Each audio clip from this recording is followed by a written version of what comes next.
Where does the soul go after it leaves the body? I am not sure. There may be no word for it.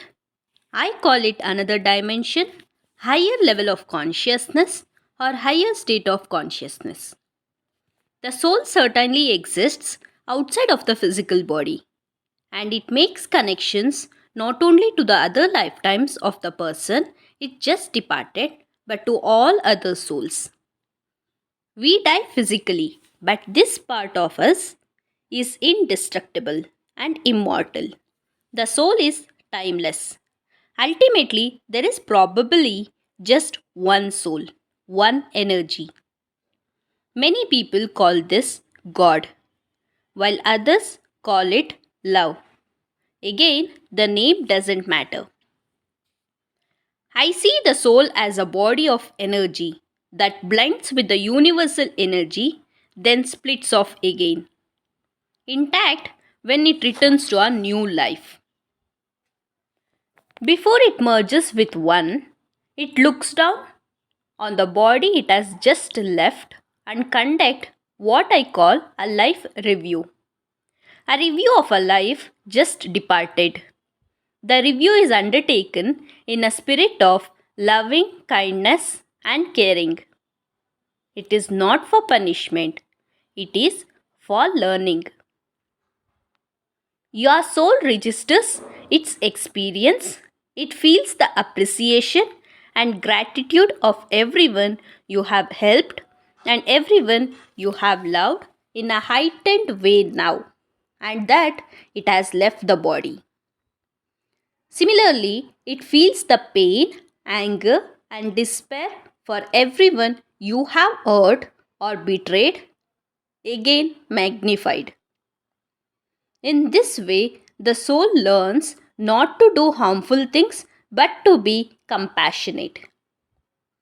Once the soul has finished its review, it seems to go further from your body, often finding the beautiful light as Andrea's ancestor did. Through this may not happen immediately. Though this may not happen immediately, it doesn't matter. The light is always there.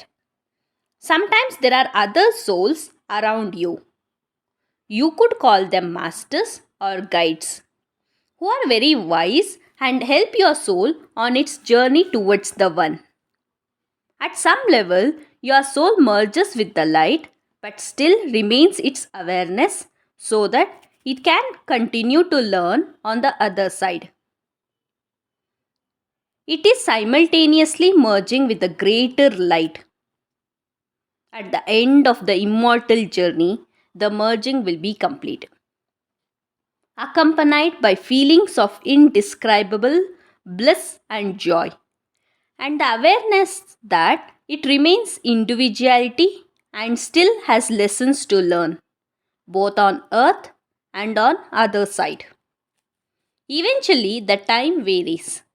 The soul decides to come back in another body, and when it reincarnates, the sense of merging is lost. Some people believe there is a profound sadness at the separation from this glory, this bliss in the merging of energy and light, and it may be so. On earth, in the present, we are individuals, but individuation is an illusion characteristics of this plane, this dimension, this planet. Yes, we are here as real and substantial as the chair and which you may be sitting as you read. But scientists know that a chair is just atoms, molecules, energy. It is a chair and it is an energy. We are human, finite, and we are immortal. I think that at a highest level, all souls are connected. It is our illusion or a grand illusion that we are individuated, separate. Even as that permits here, we are nevertheless connected to every other soul. Thus, in a different sphere, we are all one. On this world, our bodies are dense and physically heavy. They suffer from the illness and disease. But in a higher realms, I believe no physical illness exists. In still higher realms, there is nothing physical, only pure consciousness. And beyond that, in realms we cannot comprehend, and where all the souls are one, even time doesn't exist. This means that past, present, and future lives may be occurring simultaneously. I am a medical doctor and a psychiatrist, and healing is my life's passion. I believe we are each instantly motivated towards spiritual healing and spiritual growth, toward understanding and compassion towards evolution. I believe we move spiritually forward and not backward.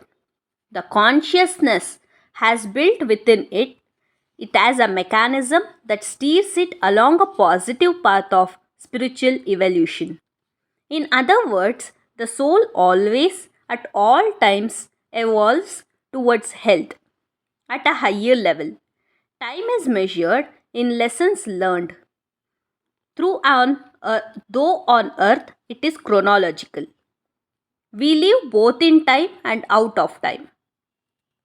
Our past and future lives converge in the present, and if they can induce us towards healing now so that our current lives are healthier and more spiritually fulfilled, we will make progress. The feedback loop is continuous, trying to get us to improve our future lives even as we live out this one. I think many of us spend too much time worrying about what the higher levels of comprehension might be. The question is fascinating to contemplate, but our goal here is to heal ourselves as we are in our physical world. I see a lot of people, particularly new age people, who aren't well grounded in this world, being right here now. Progression in the area of contemplation and meditation is important, but those who spend their lives in seclusion should understand that we are a social species, and those who do not experience the joys of physical and the pleasures the senses aren't learning the full lessons this present life has to teach them. As I said, until recently, I have only regressed patients so that they see and understand their past life. Now, I have begun to progress them into future. But even if we study only our past lives, we can see how we have evolved within them. Each of our lives is a learning experience, and if we gain wisdom from our past lives, then through free will, conscious free will, that is, and the free will of the soul, we can affect the present.